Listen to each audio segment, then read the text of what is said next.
Hello चार सभी का स्वागत है आपके अपने यूट्यूब चैनल कंप्यूटर पर। आई होप क्या सभी अच्छे होंगे और आप लोग के बोर्ड एग्जाम की प्रिपरेशन भी काफी अच्छे से चल रही होगी।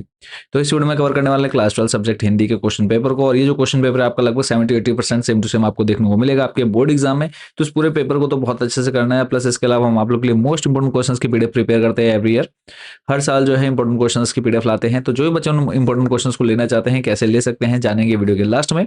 तो अभी तक जिन बच्चों ने चैनल को सब्सक्राइब नहीं किया सब्सक्राइब कर लीजिएगा, क्योंकि बहुत जल्द जो है आप लोग की इंपॉर्टेंट क्वेश्चन की सीरीज स्टार्ट होने वाली। सभी सब्जेक्ट चाहे आप आर्ट साइड से है, साइंस आर्ट से, हिंदी मीडियम या फिर इंग्लिश मीडियम, सभी सब्जेक्ट के इंपॉर्टेंट क्वेश्चन की वीडियोस भी आएंगी। तो चैनल के साथ जुड़े रहना है और चैनल को सब्सक्राइब कर लेना है।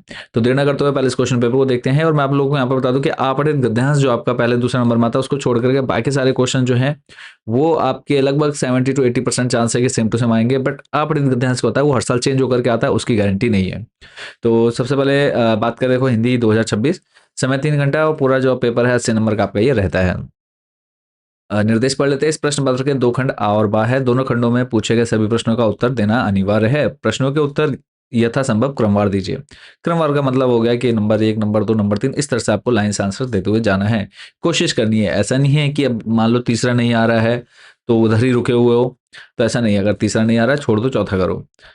फिर है खंड आ स्टार्ट करेंगे। देखो आपरित गद्यांश मिलता है आपको। इस गद्यांश को पढ़ करके इससे संबंधित जो प्रश्न बच्चों आपसे पूछे गए हैं नीचे उनके आंसर देने हैं। तो वीडियो रोक करके आपने ऊपर जो पूरा गद्यांश है उसको पढ़ना है। तो इसमें पहला देखो, भाषा को शिक्षा की नींव कहने का क्या आशय है।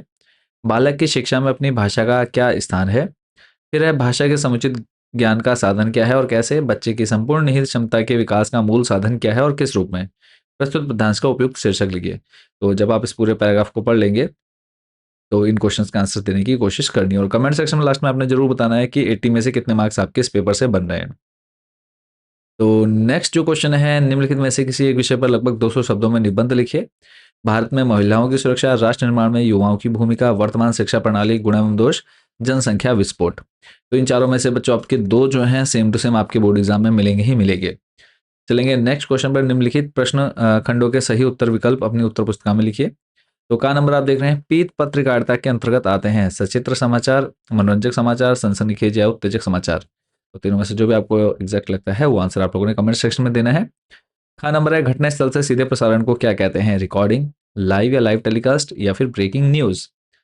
अगला है, रेडियो किस प्रकार का संचार माध्यम है। श्रव्य दृश्य माध्यम या फिर श्रव्य माध्यम। फिर है, हिंदी पत्रकारिता दिवस कब बनाया जाता है। 30 जनवरी, 30 मई या फिर 14 सितंबर। फिर है, समाचार के 6 ककार क्या हैं। तो चारों ऑप्शन देख रहे हैं, चारों में से जो भी सटीक लगता है उनका आंसर कमेंट सेक्शन में देने हैं आप लोगों ने। अगला प्रश्न है, स्वच्छ भारत अभियान में युवाओं का योगदान विषय पर 150 शब्दों का एक आलेख तैयार कीजिए। देखो ये जितने आप टॉपिक देख रहे हैं ना, निबंध हो गया, उसके अलावा जनसंचार माध्यम हो गया, आलेख हो गया, रिपोर्ट हो गया, तो इन सभी की टॉपिक वाइज आपको वीडियोस मिलेंगी। तो चैनल के साथ जुड़े रहना है। इसी के अथवा में देखो आपको दे रखा है, हर घर नल योजना के परिप्रेक्ष्य में अपने ग्राम अथवा मोहल्ले में पेयजल की स्थिति पर लगभग 150 शब्दों में अपने जनप्रतिनिधि के नाम एक रिपोर्ट तैयार कीजिए। अगला है प्रश्न नंबर 5, जो कि 5 नंबर का रहेगा। दोनों दो में से कोई एक करना है आपको। दोनों में से जिसके आंसर सबसे अच्छे और सटीक से याद हो वो आपने देने हैं उनके आंसर। तो पहला जो इसमें दे रखा है, मैं और जग और कहाँ का नाता। मैं बना बना कितने जग रोज मिटाता। तो इसके जो प्रश्न है, पहला, कवि के जीवन का संसार से किस प्रकार का नाता है। खा है, रोदन में राग और शीतल वाणी में आग लिए फिरने में कवि के भाव को स्पष्ट कीजिए। गा है, उपयुक्त पद्यांश के रचनाकार का नाम लिखिए। ऊपर के अगर आपको नहीं आते अच्छे से तो सेकंड वाला पढ़िए। किसने किसका कट ताक निहार माट, चाकर चाचर नट चोर चार चटकी। तो इससे रिलेटेड जो क्वेश्चन बनेंगे वो हैं, किसान किसान कुल बने भिखारी भाट, चाकर चपल नट चोर चार चेटकी। पंक्ति में कवि ने किन किन वर्गों की बात की है और ये वर्ग क्या क्या निम्न कार्य कर रहे हैं। हाँ नंबर है, पेट की आग का शमन राम भक्ति के मेघ ही कर सकता है। तुलसी का यह कथ्य सत्य क्या इस युग का भी सत्य है। तर्क संगत उत्तर दीजिए। गा नंबर है, किस आग से पेट की आग बढ़ी है। भाव सौंदर्य आ जाता है बच्चों 2 नंबर का करने के लिए। तो नभ में पंछी बैठे कागज के पंख, घुमा लिए जाते ये मेरे आंखें। तो यहाँ पे देखो काव्य काव्य दे रखा है, इसका भाव सौंदर्य आपको करना है। नेक्स्ट है, निम्नलिखित में से किन्हीं 2 प्रश्नों को उत्तर दीजिए। पहला है, कैमरे में बंद अपाहिज कविता का केंद्रीय भाव स्पष्ट कीजिए। 3 है, 3 में से कोई 2 आपको अटेम्प्ट करने हैं। ख है, छोटे चौकन्ने खेत को कागज का पन्ना कहने में क्या अर्थ निहित है? गा है, सबसे तेज बौछारे गई भादो गया के बाद प्रकृति में जो परिवर्तन कवि ने दिखाया है उसका वर्णन अपने शब्दों में कीजिए। क्वेश्चन नंबर 8 है, निम्नलिखित गद्यांशों में से किसी एक पर आधारित प्रश्न का उत्तर दीजिए। भक्तिन और मेरे बीच, तो भक्तिनी चैप्टर है, महादेव वर्मा द्वारा रचित ये क्या है, कहानी है। तो पहला प्रश्न इसमें पूछा गया है, भक्तिन और लेखिका के पारस्परिक संबंध को स्पष्ट कीजिए। ख है, सेविका के रूप में भक्तिन के व्यक्तित्व की विशेषता बताइए। गा है, भक्तिन को नौकर कहना किस रूप में असंगत प्रतीत होता है। तो 2 गद्यांश मिलेंगे। अगर आपको ऊपर वाला नहीं आ रहा अच्छे से तो आपने दूसरा जो बाजार में एक जादू है, बाजार दर्शन चैप्टर है, ज्ञानेंद्र कुमार इनके रचिता हैं, उन्होंने ये कहानी लिखी है। तो इसको आपने पढ़ना है। इससे रिलेटेड जो क्वेश्चन है कि जेब भरी होने पर बाजार में खड़े व्यक्ति को क्या लगता है। फिर है अ, फैंसी चीजों की बहुतायत का व्यक्ति को क्या लाभ होता है। फिर है उपयुक्त गद्यांश के लेखक व पाठ का नाम लिखिए। चलते हैं अगले प्रश्न पर। अगला है, निम्नलिखित में से किन्हीं 2 प्रश्नों के उत्तर दीजिए। 3 प्रश्न आपसे यहाँ पर पूछे गए हैं। बाजार के जादू का आम आदमी के जीवन पर क्या असर पड़ता है। दूसरा है, काले मेघा पानी दे पाठ के आधार पर भारतीय सामाजिक और सांस्कृतिक परिवेश में नदियों का महत्व बताइए। गा नंबर है, लेखक ने शीर्ष को कालजी अवधूत की तरह क्यों माना है। फिर चलते हैं नेक्स्ट क्वेश्चन पर। क्वेश्चन नंबर 10 है, निम्नलिखित में से किन्हीं 3 प्रश्नों का उत्तर दीजिए। पहला है, सिल्वर बैनिंग कहानी का सार संक्षेप में अपने शब्दों में लिखिए। हाँ है, जूझ पाठ के आधार पर बताइए कि लेखक को कविता रचने की प्रेरणा किससे मिली। गा है, सिंधु सभ्यता साधन संपन्न किंतु आडंबर विहीन थी, इस कथन को अपने शब्दों में स्पष्ट कीजिए। नेक्स्ट है, जन्यों पुण्यों से क्या आशय है। चलते हैं नेक्स्ट। क्वेश्चन नंबर 11 है, जूझ कहानी का सार संक्षेप में अपने शब्दों में लिखिए। 4 नंबर का बच्चों से पूछा जाएगा। या फिर अथवा में क्वेश्चन दे रखा है, मोहनजोदड़ो की नगर रचना की प्रमुख विशेषताओं का वर्णन कीजिए। खंड बा, यहाँ से आपका संस्कृत वाला पोर्शन जो है वो स्टार्ट होता है। तो इसमें पहले आपको एक क्या मिलेगा, गद्यांश मिलेगा, और उसी गद्यांश को पढ़ करके संबंधित जो प्रश्न पूछे हैं उनके आंसर पूर्ण वाक्य में देने हैं। तो उभो सहोदरो कुत्र निवसतः स्म। दूसरा है, बौद्ध सन्यासी कहाँ आसीत। गृह मांसेन किम क्रियते स्म। चौथा है, मांस सेवनम कस्मेना रोचते स्म। फिर है, श्लोक दे रखा है, श्लोक को पढ़ करके जो प्रश्न पूछे गए हैं उनके आंसर देने हैं। धर्मात्मजाः कहाँ आसीत। भीमा कस्य सुता आसीत्।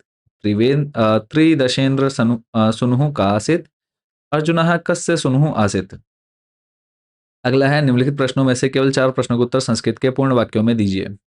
का है, मधुर प्रियः का अस्ति। विद्यालय से वार्षिक विवरण से प्रस्तुतिक्रम कहाँ करिष्यति।